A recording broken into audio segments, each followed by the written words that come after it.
Hello everyone. आज हम आपको टेंस पढ़ाएंगे। टेंस ये 3 टाइप्स के होते हैं, प्रेजेंट, पास्ट एंड फ्यूचर। फिर इनके भी 4 अलग अलग टाइप्स होते हैं, indefinite, continuous, perfect, perfect continuous. पहला टेंस है प्रेजेंट इंडेफिनिट टेंस। इसको सिंपल प्रेजेंट टेंस भी कहते हैं।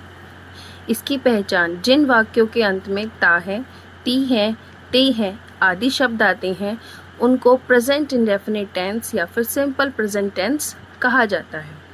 फर्स्ट एग्जाम्पल है राम स्कूल जाता है।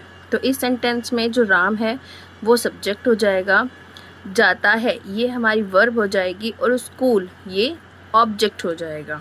सचिन क्रिकेट खेलता है, सचिन इसमें ये सब्जेक्ट हो जाएगा, खेलता है ये वर्ब हो जाएगी और क्रिकेट ये ऑब्जेक्ट हो जाएगा। वह गाना गाती है, रोहन पढ़ता है, वे जाते हैं। इन सभी सेंटेंसेस के लास्ट में ता है, ती है, ते हैं आदि शब्दों का प्रयोग किया गया है। ये सेंटेंस प्रेजेंट इंडेफिनिट टेंस के अंदर।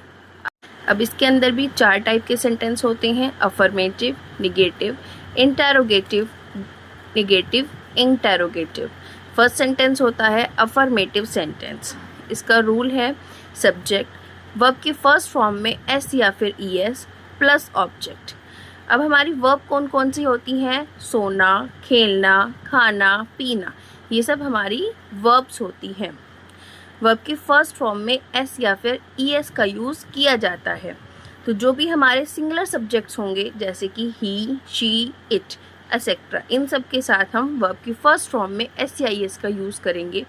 लेकिन जो हमारी प्लूरल वर्ब्स होती हैं उसके साथ आई, वी, यू, इन सब के साथ हम एस या एस का यूज़ नहीं करेंगे। रूल एस या फिर ईएस। क्रिया में एस लगाते समय क्रिया के आखिरी शब्द में ओ, एस, एक्स, एस एच या फिर सी एच ये शब्द हों तो एस के बजाय ईएस का यूज़ किया जाता है।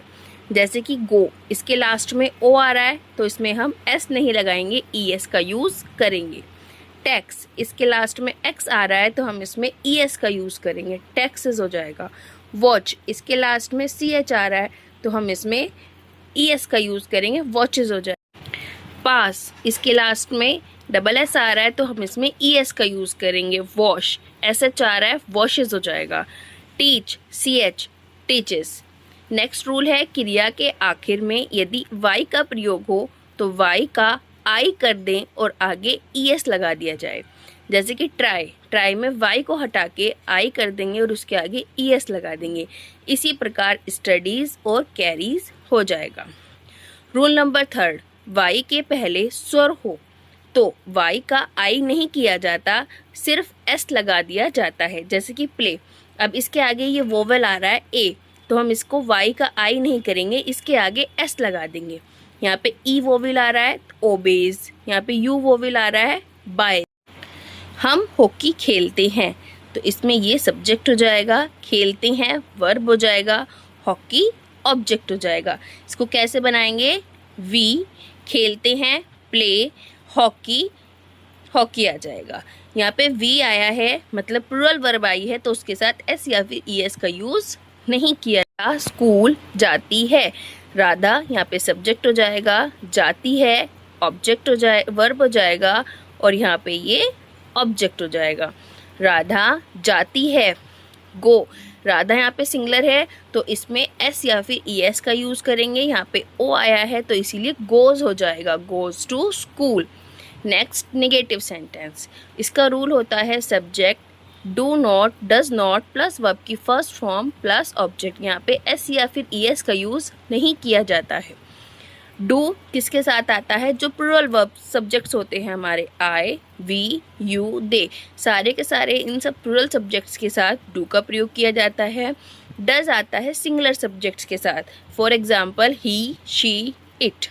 राधा, फर्स्ट सेंटेंस है हमारा राधा स्कूल नहीं जाती है। राधा हमारा सब्जेक्ट हो गया, जाती है हमारा वर्ब हो गया, स्कूल हमारा ऑब्जेक्ट हो गया। इसमें नहीं का यूज़ हुआ है।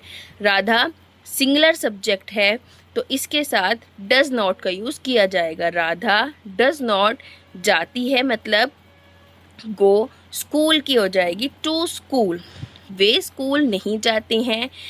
दे, ये हमारा प्लूरल सब्जेक्ट हो गया।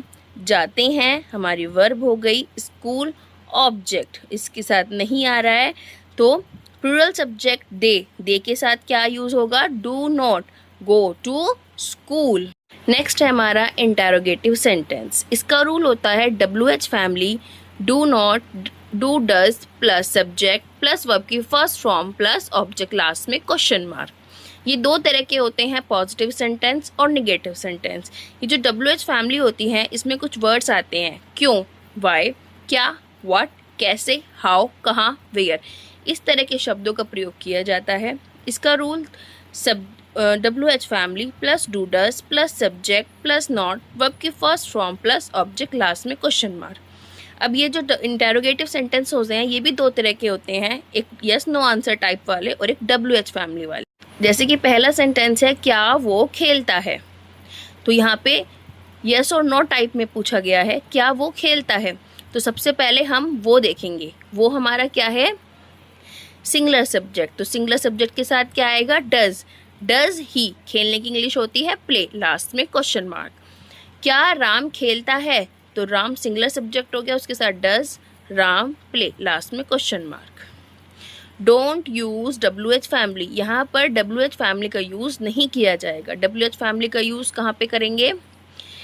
क्या राम खेलता है, तो सबसे पहले इसमें क्या की इंग्लिश आ जाएगी? व्हाट। उसके बाद हम लगाएंगे राम। राम के अकॉर्डिंग क्या आएगा? डज, क्योंकि राम सिंगुलर सब्जेक्ट है, तो what does Ram play, last में आ जाएगा क्वेश्चन मार्क। राम कब सोता है, तो सबसे पहले इंग्लिश आएगी कब की। कब की इंग्लिश होती है व्हेन। राम सिंगुलर है, इसके साथ डज आ जाएगा। उसके बाद आएगा राम और सोने की होती है स्लीप, तो when does Ram sleep, last में क्वेश्चन है हमारा इंटेरोगेटिव निगेटिव। इसमें WH family, do does plus subject plus not plus verb की first form plus object last में क्वेश्चन मार्क। क्या सचिन क्रिकेट नहीं खेलता है, सबसे पहले इंग्लिश आएगी डू डज, क्योंकि सचिन सिंगुलर सब्जेक्ट है तो उसके साथ डज आएगा। फिर सचिन, नहीं की इंग्लिश आएगी नॉट, जो कि सब्जेक्ट के बाद आती है। खेलने की इंग्लिश होती है प्ले, और क्या खेल रहा है? क्रिकेट, तो क्रिकेट लिख के क्लास में क्वेश्चन मार्क लगा देंगे। Does Sachin not play cricket. Thank you watching this video.